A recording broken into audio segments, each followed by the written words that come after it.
Para pemirsa yang budiman, salam sejahtera bagi Anda semuanya. Senang sekali saya bisa kembali menjumpai Anda kembali dalam kanal Bambang Suwarno Ministry. Para pemirsa, pada video saya sebelumnya yang berjudul Penghakiman Kristus adalah puncak kebahagiaan atau kengerian. Di sana pada video itu saya sudah jelaskan secara singkat dan sederhana bahwa kita orang-orang yang percaya kepada Kristus, para muridnya atau para hambanya, para pengikutnya, itu adalah orang-orang yang sangat berbahagia, adalah umat yang sangat beruntung. Kita beriman kepada Tuhan Yesus Kristus. Kenapa? Karena kita sudah dinyatakan bebas dari hukuman. Ketika Yesus datang kedua kalinya sebagai hakim yang agung, ketika dia datang untuk menghakimi semua orang, semua pihak, kita tidak akan turut dihukum. Kita sudah dibebaskan, dinyatakan bebas dari hukuman itu. Semua yang lain akan binasa, kekal, karena dihukum oleh sang hakim agung itu. Tapi kita orang yang percaya kepadanya tidak turut dihukum. Dan pernyataan bahwa kita tidak turut dihukum itu sudah ditandaskan oleh Tuhan Yesus jauh-jauh hari sebelumnya, yaitu ketika dia masih berada di muka bumi ini. Penghakimannya itu berlangsung atau dilangsungkan pada saat dia datang kedua kalinya sebagai raja dan hakim yang agung yang mengadili semua pihak. Penghakiman terakhir pada hari akhir zaman atau pada hari kiamat nanti. Tetapi pernyataan kebebasan atau pernyataan untuk membebaskan kita dari hukuman itu sudah dilakukan kurang lebih 2000 tahun yang lampau ketika dia masih berada di bumi, saudara. Itulah sebabnya saya katakan bahwa kita adalah umat yang beruntung, umat yang sangat berbahagia, karena kita sudah dinyatakan tidak akan turut dihukum. Artinya kita menjadi orang yang bebas, tidak binasa kekal, tidak dihukum kekal, bebas dari hukuman kekal, malah mendapatkan hidup yang kekal di surga bersama Dia selamanya. Tapi pertanyaannya, kenapa? Apa dasarnya? Apa alasannya? Kita kok dinyatakan sebagai orang-orang yang tidak akan dihukum? Karena saudara, alasannya ini sangat mendasar alasannya. Karena hukumannya semestinya dijatuhkan pada kita sebagai orang berdosa. Semua orang berdosa di muka bumi ini akan dihukum kekal sebagai upah dosa mereka semuanya. Tapi hukuman terhadap kita, para muridnya, para pengikutnya, itu sudah dijalani oleh Tuhan Yesus sendiri. Jadi hukuman yang semestinya harus kita tanggung itu sudah digantikan oleh Dia sendiri dengan sangat sempurna di atas kayu salib 2000 tahun yang lampau kurang lebih. Sudah diselesaikan urusan dengan penghukuman kita, sudah diambil alih, sudah diselesaikan dengan sempurna oleh Tuhan Yesus Kristus. Dengan darahnya yang mahal, Dia menebus kita, menggantikan hukuman yang mestinya harus kita tanggung. Karena kita sudah digantikan hukumannya, maka kita bebas, tidak akan dihukum lagi. Maka Dia katakan, kita tidak akan turut dihukum, melainkan beroleh hidup yang kekal. Seperti yang beliau katakan pada Yohanes pasal 3 ayat 16. Barang siapa percaya kepadanya tidak binasa Artinya tidak dihukum kekal, melainkan beroleh hidup yang kekal. Saudara, itu sangat membahagiakan saya, sangat membahagiakan kita semuanya yang percaya kepadanya. Tapi ngapain kita kok harus menghadap ke tahta pengadilan Kristus seperti yang disinggung oleh Rasul Paulus, bahwa kita harus menghadap ke tahta pengadilannya? Untuk apa? Apa kepentingannya? Apa urgensinya, saudara? Rasul Paulus telah mengatakan itu dalam 2 Korintus pasal 5 ayat 10. Saudara, dalam video pendek ini saya akan menjawabnya. Tapi sebelumnya mari kita lihat dulu apa yang dikatakan oleh Rasul Paulus dalam 2 Korintus pasal 5 ayat 10. Saya akan baca. Sebab kita semua harus menghadap tahta pengadilan Kristus. Kita semua orang Kristen, termasuk Paulus.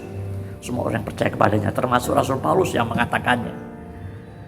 Kita semua harus menghadap tahta pengadilan Kristus. Ya, kita semuanya, termasuk Paulus sendiri, harus menghadap ke tahta pengadilan Kristus pada akhir zaman kelak. Tapi untuk apa? Kan kita sudah dinyatakan bebas. Ngapain kita harus menghadap ke sana lagi? Saudara, untuk mengerti hal itu,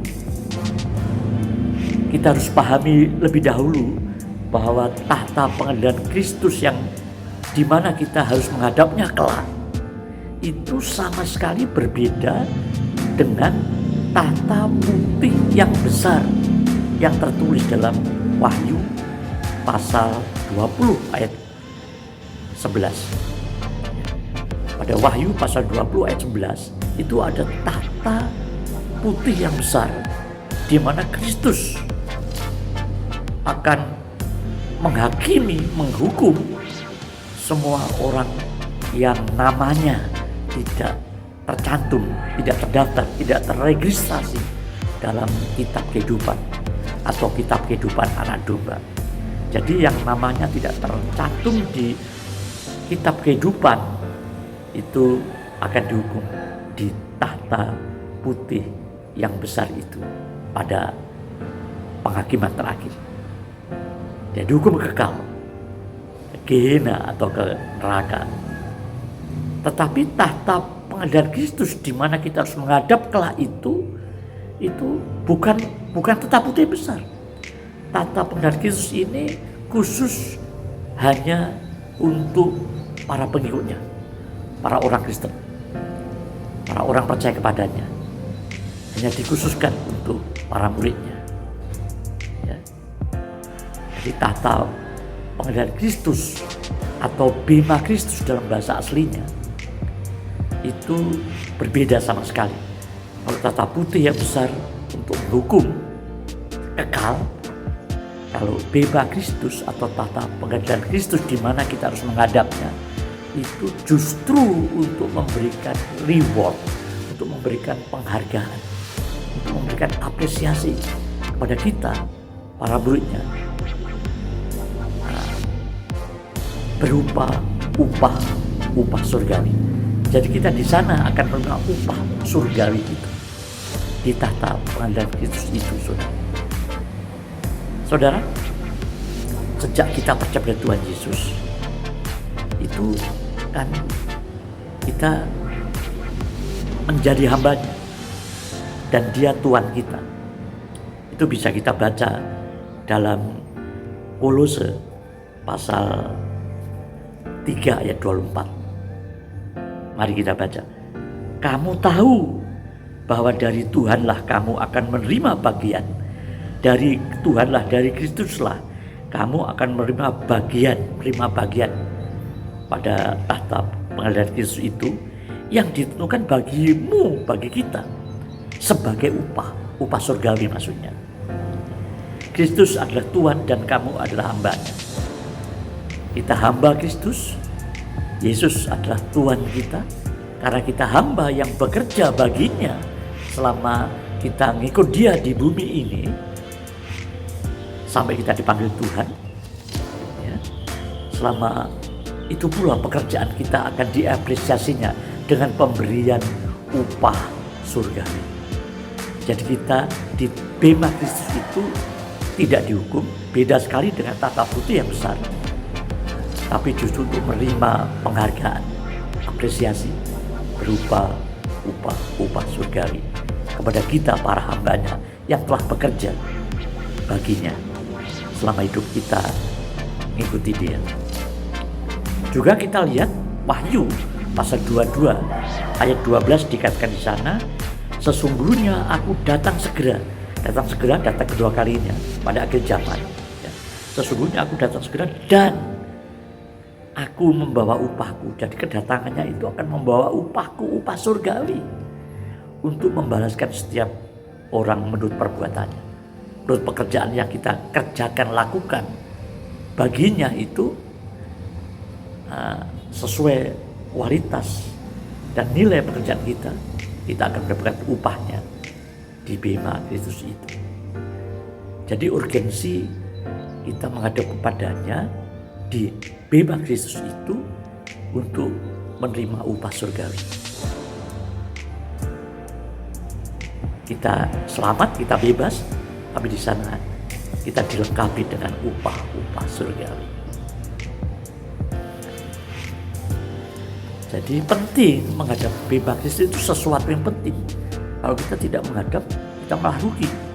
Kita tidak akan mendapat upah surgawi. Oleh karena itu, Rasul Paulus katakan, kita semua harus menghadap tahta pengadilan Kristus. Di bema Kristus itulah semua pekerjaan Kristen kita akan diapresiasinya dengan pemberian upah surgawi. Upah surgawi itu seperti apa? Apa wujud fisiknya? Apa bentuknya? Apakah semacam mata uang surgawi? Para pemirsa, kitab suci tidak menjelaskan apa-apa tentang hal itu, tentang upah surgawi itu. Karena itu saya tidak mau berspekulasi menjawabnya. Tapi yang jelas upah itu pasti akan diberikan. Dia sudah berjanji, aku datang memberikan upahku kepada kita para hambanya. Itu pasti akan diberikan. Dan upah surgawi itu pasti sesuatu yang sangat penting bagi kita, sesuatu yang sangat berguna, sesuatu yang sangat berharga bagi kita, dan sesuatu yang sangat menyenangkan kita, membahagiakan kita, menambah kebahagiaan kita di surga nanti, karena kita mendapat upah surgawi. Jadi bentuknya Alkitab tidak menjelaskan, tapi itu pasti diberikan, dan itu pasti sesuatu yang penting bagi kita di surga nanti. Bandingkan kalau kita menerima upah di bumi ini, kita yang bekerja entah sebagai apa saja, karyawan swasta, pegawai negeri, atau karyawan apapun, itu pasti akan menerima upah atau gaji kita. Dan upah di bumi atas pekerjaan kita itu pasti sesuatu yang sangat berguna, sangat penting bagi kita, yang sangat kita rindukan upah itu. Kalau kita terima itu, kita senang terima. Setelah bekerja kita mendapat upahnya. Apalagi kalau gaji kita di bumi itu besar. Itu di bumi, saudara. Kalau di surga lebih-lebih lagi. Pasti jauh lebih mulia, jauh lebih penting, jauh lebih berharga, di mana tidak akan rusak oleh karat dan ngangat, di mana tidak akan hilang upah surgawi kita. Itu kalau di bumi uang kita bisa hilang, bisa turun nilainya, tapi di sana tidak bisa hilang karena dicuri, karena di sana tidak ada pencuri yang mencurinya. Jadi upah surgawi itu sesuatu yang kekal, yang penting, yang kita perlukan di surga. Karena Tuhan Yesus tidak mungkin memberikan sesuatu yang tidak kita perlukan. Tidak mungkin Tuhan Yesus memberikan sesuatu yang tidak ada gunanya. Jadi pasti berguna bagi kehidupan kekal kita di surga kelak. Saudara, terkait dengan upah surgawi itu ada dua hal yang sangat penting yang harus kita sungguh-sungguh perhatikan. Ya.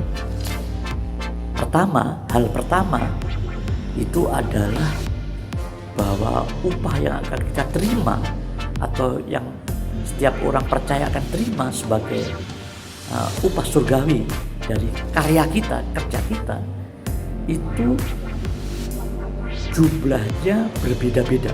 Besaran upah yang kita terima itu masing-masing akan berbeda-beda satu sama lain. Upah untuk saya mungkin berbeda dengan upah untuk saudara dan yang lainnya. Berbeda-beda besarannya. Kenapa berbeda? Karena nilai atau kualitas pekerjaan kita kepada Tuhan yang kita haturkan untuk Tuhan, kemuliaan nama Tuhan itu, pekerjaan kita itu juga berbeda-beda nilai dan kualitasnya. Karena itu ada upah yang besar, tapi ada upah yang mungkin lebih kecil dari yang besar itu, atau seterusnya. Ya, ada upah yang besar, ada upah yang contoh dari upah surgawi yang besar itu. Mari kita buka Matius pasal 5 ayat 11 dan 12. Tuhan Yesus berkata di ayat itu, "Berbahagialah kamu jika karena aku kamu dicela dan dianiaya, dan kepadamu difitnahkan segala macam yang jahat, segala yang jahat. Bersukacita dan bergembiralah, karena upahmu besar di surga." Upahmu besar di surga. Kalau ketika kita bekerja bagi Kristus, ya, terus kita mendapat aniaya, celaan, fitnah yang jahat dari dunia yang memang jahat ini, saudara, kita akan diberi upah yang besar. Upahmu besar di surga. Karena itu berbahagialah dan bergembiralah. Tuhan Yesus katakan. Jadi jangan takut dicela, jangan takut difitnah oleh dunia yang jahat ini, saudara. Karena upah yang menantinya di surga itu upah yang besar. Yesus telah berjanji upahmu besar di surga. Dan kalau ada upah yang besar, itu berarti ada upah yang jumlahnya di bawahnya, ya, besarannya lebih kecil lagi, ya. Paulus itu membedakan perbedaan kualitas dan perbedaan nilai pekerjaan orang Kristen itu dengan menggambarkannya dengan istilah bekerja bagi Kristus itu digambarkan oleh Paulus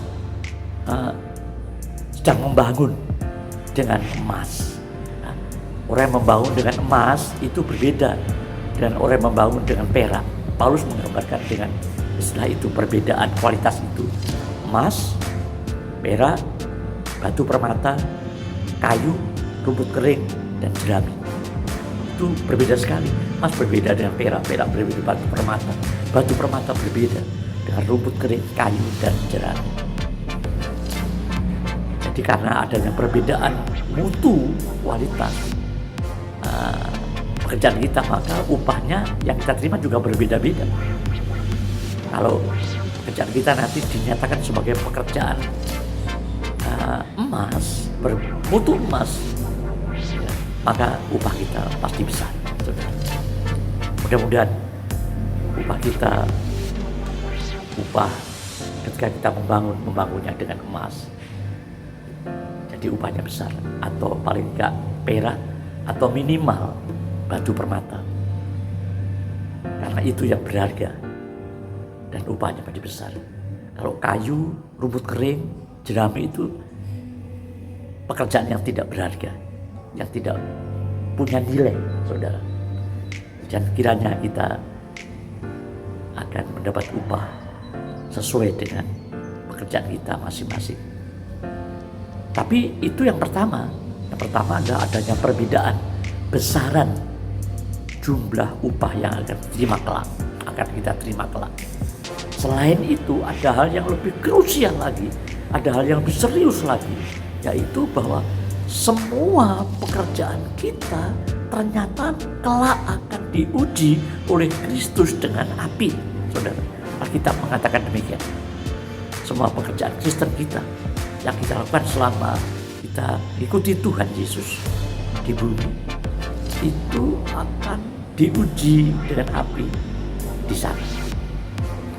Dan ujian itu menentukan penerimaan upah surgawi yang akan terima. Jadi kalau pekerjaannya itu setelah diuji tidak terbakar, artinya tahan uji, maka firman Tuhan katakan dia akan menerima upahnya. Tapi sebaliknya, kalau pekerjaannya terbakar, artinya tidak tahan uji pekerjaan itu, dia tidak mendapatkan upah. Meskipun dia sendiri atau mereka yang terbakar pekerjaannya itu tetap selamat tetapi tidak menerima upah. Itu kekal tapi tidak punya upah surga. Jadi berbahagialah orang yang mendapat upah yang besar di surga, karena pekerjaannya dinyatakan tahan uji, karena itu tidak terbakar ketika diuji, dan dia akan mendapatkan upah. Dan upah itu sesuatu yang sangat penting, sesuatu yang berguna, sesuatu yang sangat membahagiakan kehidupan kekal kita di surga bersama Dia. Yang terbakar meskipun selamat, tapi menderita kerugian karena pekerjaan terbakar. Dia seperti orang yang keluar dari api atau merusi api, saudara. Memang dia selamat, tapi mari kita pilih, ia selamat, ia menerima upah, apalagi upah yang besar.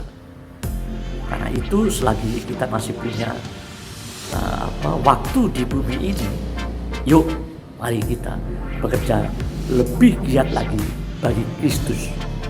Kita hamba-hambanya, Dia Tuhan kita. Mari kita bekerja lebih setia lagi, lebih sungguh-sungguh lagi, lebih tulus lagi, lebih maksimal, lebih total, dengan pengabdian yang lebih besar lagi kepadanya. Dan jangan takut ketika dunia mengintimidasi Anda, atau membenci Anda, atau memfitnahkan segala macam jahat. Karena Yesus akan menyediakan upah yang besar bagi kita. Berbahagialah, bergembiralah, bekerja bagi Kristus. Jadi urgensi dari kita menghadap kepada Kristus itu tidak lain dan tidak bukan untuk menerima upah. Semoga upah kita upah yang besar, karena kedapatan pekerjaan kita ketika diuji itu tahan uji, tidak terbakar, dan kita menjadi orang-orang yang sangat berbahagia. Sebelum pamit, saya akan menutup video ini dengan pesan Rasul Paulus dari 1 Korintus pasal 15 ayat 58. Mari kita baca. Karena itu saudara-saudaraku yang kekasih, berdirilah teguh, jangan goyah, dan giatlah selalu dalam pekerjaan Tuhan. Mari kita giat selalu, makin giat, makin sungguh lagi, makin maksimal. Giatlah selalu, ya. Jadi gak berkeputusan, berkesinambungan, konsisten.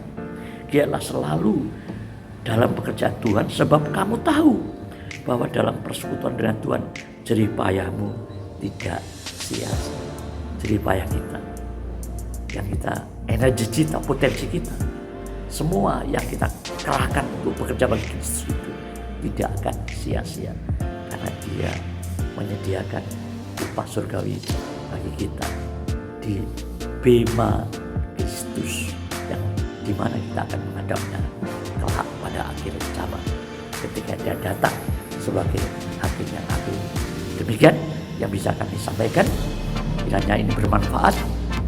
Nah, sebelum pamit, saya mohon Anda berkenan untuk klik tombol subscribe, like dan share, dan Anda boleh berkomentar. Supaya apa? Supaya kanal Bambang Suwarno Ministry menjadi berkat yang lebih besar lagi bagi para pemirsa yang lainnya. Sekian, terima kasih atas perhatian Anda. Tuhan Yesus Sang Hakim Agung yang memberikan upah pada waktunya kepada kita semuanya, para hambanya, memberkati kita sekarang, besok, sampai selama-lamanya. Amin.